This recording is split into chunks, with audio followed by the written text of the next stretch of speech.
Misteri penemuan jasad ayah dan anak yang tewas di dalam rumah di Koja, Jakarta Utara kini belum juga terungkap. Terakhir, polisi melakukan olah tempat kejadian perkara sebanyak 3 kali dengan mengamankan 12 sampel.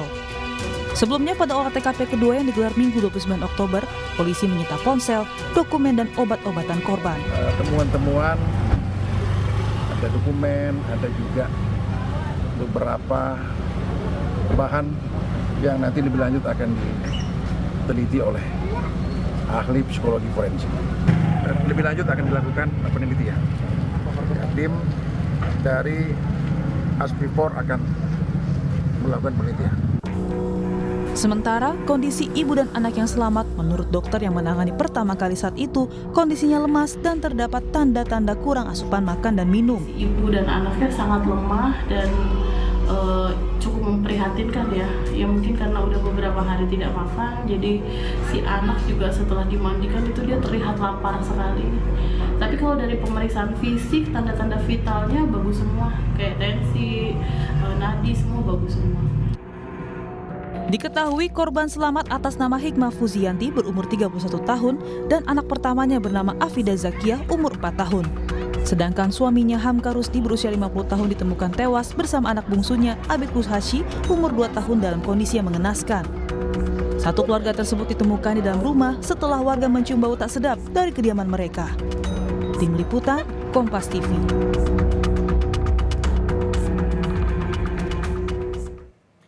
Saudara, hingga kini misteri kematian ayah dan juga anak di Koja belum diketahui apa penyebabnya. Polisi pun menyebut sudah mengamankan sejumlah dokumen dan beberapa barang dari rumah korban. Apa sebenarnya yang terjadi dan fakta apa saja yang bisa digali polisi agar motif ini bisa terungkap? Apakah kasus ini seperti misteri kematian di Depok dan juga Kalideres beberapa waktu yang lalu? Sudah hadir dalam dialog Sapa Indonesia pagi ini bersama dengan Kriminologi Universitas Indonesia. Sudah ada Profesor Adrianus Meliala. Selamat pagi, Prof. Selamat pagi, Mbak. Prof, ini kalau kita melihat kasus yang terjadi di Koja, Jakarta Utara ini, Anda melihatnya memiliki pola yang sama dengan kasus di Kalideres dan juga Depok, Jawa Barat, Prof? Beberapa di antaranya sama. Sebagai contoh misalnya bahwa keluarga ini juga kelihatan memutus hubungan ya, memutus ikatan sosial dengan warga setempat ya, sehingga kemudian warga setempat tidak tahu apa yang terjadi di kediaman tersebut dan bahkan baru tahu kejadiannya setelah mencium bau jenazah. Nah, yang kedua adalah soal mengapa kemudian lalu ada situasi sampai mengering, kelihatannya karena memang anggota keluarga ini ada yang memiliki sakit terminal, sakit berat ya, sehingga sekali lagi dengan ketika dia memutus hubungan sosial dengan warga sekitar, mungkin dengan kerabatnya, maka kemudian yang bersangkutan lalu meninggal dan tidak bisa mendapatkan pertolongan. Apa yang terjadi dengan istrinya? Ini juga menarik nih. Bagaimana dia bisa hidup dengan jenazah hingga beberapa lama, padahal baunya kemana-mana gitu ya. Ada dua kemungkinan. Pertama, mungkin sang istri memiliki semacam ketidaksehatan mental, dan mungkin ini akan diketahui setelah ada pemeriksaan yang mendalam ya. Atau yang kedua adalah bahwa istri ini mendapatkan situasi amat tertekan ya, berada dalam situasi dominan dari suaminya, sehingga bahkan pada saat sang suami sudah meninggal pun ya, tetap sang istri tidak memiliki kemampuan untuk berpikir independen, berpikir otonom, bahkan dalam rangka untuk memakamkan sang suami. Mungkin begitu cara berpikirnya. Oke, tadi Profesor menyebut bahwa memang ada kecenderungan menarik diri dari orang luar begitu, baik itu dari keluarga maupun juga dari tetangga terdekat. Apa yang menjadi faktornya? Yang pertama adalah kalau misalnya kita bicara mengenai orang yang dari sosial ekonomi bawah atau yang sosial ekonomi atas, itu masing-masing memperlihatkan situasi seperti itu. Kalau yang bawah, yang miskin misalnya, tentu karena merasa minder, tidak merasa pantas untuk bergaul. Sementara bagi yang dari yang keluarga atas, hampir sama, yakni tidak merasa bahwa kalangannya, tetangganya, kerabatnya itu pantas untuk berkomunikasi, membangun interaksi dengan dia karena saking kayanya, begitu ya. Yang kedua adalah bahwa jangan juga lupa bahwa kalau kita bicara mengenai konteks di Jepang misalnya, maka ada semacam satu tren baru di Jepang, yakni yang dalam bahasa lain itu disebut sebagai hikikomori kalau salah.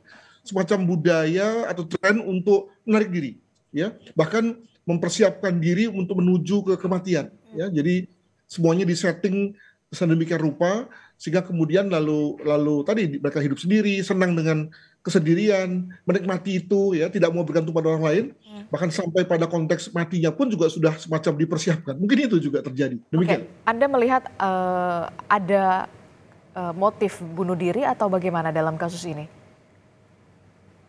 Ya, tentu bunuh dirinya agak subtil ya. Jadi sebagai contoh misalnya kalau saya sakit terminal, tapi kemudian saya tidak mau mencari pengobatan, nah untuk dikatakan bunuh diri mungkin tidak, tapi esensinya kan masuk tuh, Pak. Ya. Jadi ketika dia tidak mau mencari pengobatan, tidak mau meminta pertolongan, tidak mau minta bantuan untuk dibawa ke rumah sakit misalnya, hanya karena tadi merasa bahwa tidak mau berkomunikasi dengan orang lain, tetap mempertahankan gaya hidupnya, ya, tetap menganggap orang lain lebih rendah, gitu ya. Itu kan sebetulnya sama saja dengan bunuh diri secara esensi, begitu. Oke, berarti Anda melihat kemudian ada beberapa faktor. Salah satunya juga tadi yang Anda sebutkan budaya dari Jepang yang kemudian juga bisa menjadi apa ya, bisa dikatakan diduga menjadi penyebab begitu ya. Itu analisa kasar ya, karena kan saya tidak ada di dalam tidak masuk ke TKP. Tetapi kalau melihat dari omongan-omongan, dari kecenderungan di mana ada orang yang menikmati gaya hidup seperti itu, ya. Hanya masalahnya kan roda hidup ini kan tidak selamanya menyenangkan, tidak selamanya sehat gitu ya. Ada kalanya kita susah, sakit, kena musibah, dan umumnya ketika itulah lalu kemudian support system diperlukan, antara lain berupa dukungan tetangga, dukungan kerabat ya, yang bisa membawa kita ke dokter misalnya, atau paling tidak untuk berkomunikasikanlah bahwa kita mengalami masalah. Oke, kan tadi kita melihat faktanya bahwa memang sang istri ini kemudian masih hidup bersama dengan kalau tidak salah anaknya begitu ya, berarti sempat berdampingan bersama jenazah suaminya begitu dalam beberapa waktu yang lama. Bahkan disebutkan suaminya ini sudah meninggal 10 hari sebelum ditemukan, sementara sang anak 3 hari sebelum ditemukan. Anda melihat apakah ada dugaan keterlibatan orang lain di sini ataukah memang murni yang tadi sempat Anda katakan? Paling tidak seperti itu ya, mengingat tidak ada indikasi minimal dari keterangan polisi bahwa ada pihak-pihak lain di luar keluarga yang masuk atau keluar. Maka ada dua kemungkinan. Pertama, sang istri membiarkan jenazah seperti itu karena dia sendiri semacam tidak paham ya, karena kondisi gangguan jiwanya. Dan sekali lagi ini satu analisis kasar ya, mengingat tidak kita periksa. Yang kedua adalah karena kondisi psikologis dari sang istri yang merasa betul-betul di bawah tekanan, di bawah dominasi sang suami. Yang menarik bagi saya adalah sang anak ini, ya.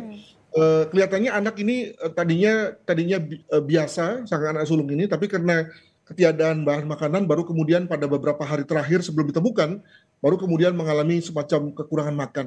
Yang juga menarik adalah anak bungsu yang berusia 2 atau 3 tahun yang ditemukan mati dalam kondisi mengalami luka. Nah ini perlu didalami nih, luka apa nih? Apakah ini luka terkait dengan lebam mayat, ya, atau luka jatuh yang mengakibatkan kematian, atau luka lain yang sebetulnya bisa disebut sebagai luka dalam ya, luka penyakit dalam yang menjadi penyebab kematian tersebut. Untuk itu maka memang otopsi yang baik itu perlu dilakukan terhadap keduanya. Oke, kalau dilihat kan nanti akan ada pemeriksaan kejiwaan tentunya kepada sang istri begitu ya.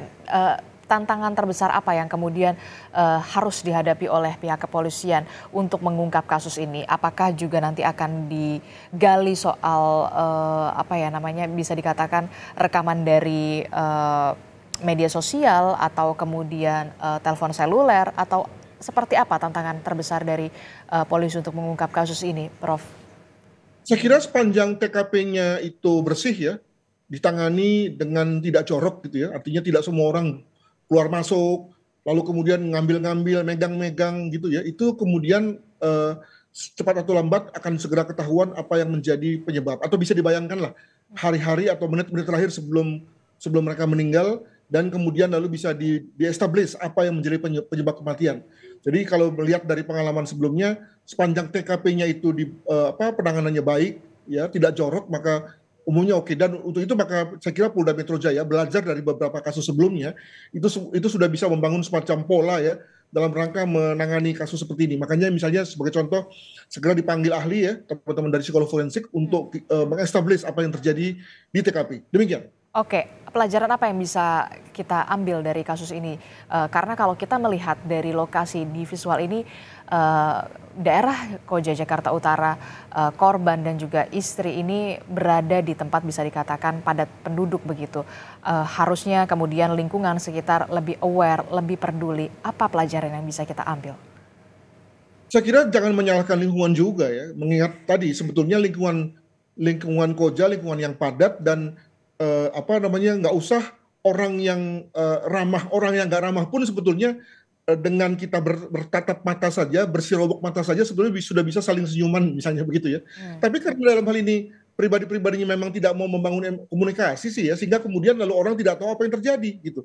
Jadi saya kira jangan salahkan lingkungan, tapi salahkan lagi diri kita masing-masing yang memang malas ya membangun tali silaturahmi. Itu mungkin itu dulu kata-katanya yang paling umum ya.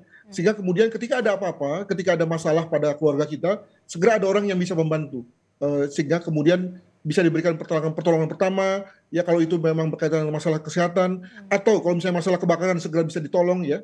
Itu banyak hal yang sudah bisa membuktikan bahwa silaturahmi itu penting bagi kita. Demikian. Oke, baik, kita akan tunggu bagaimana polisi kemudian bisa mengungkap kasus ini, termasuk juga mengungkap bagaimana motif dari kematian ayah dan juga anak di Koja Jakarta Utara. Terima kasih untuk perspektifnya, kriminolog dari Universitas Indonesia, Profesor Adrianus Meliala telah bergabung bersama kami. Sehat selalu. Selalu, terima kasih.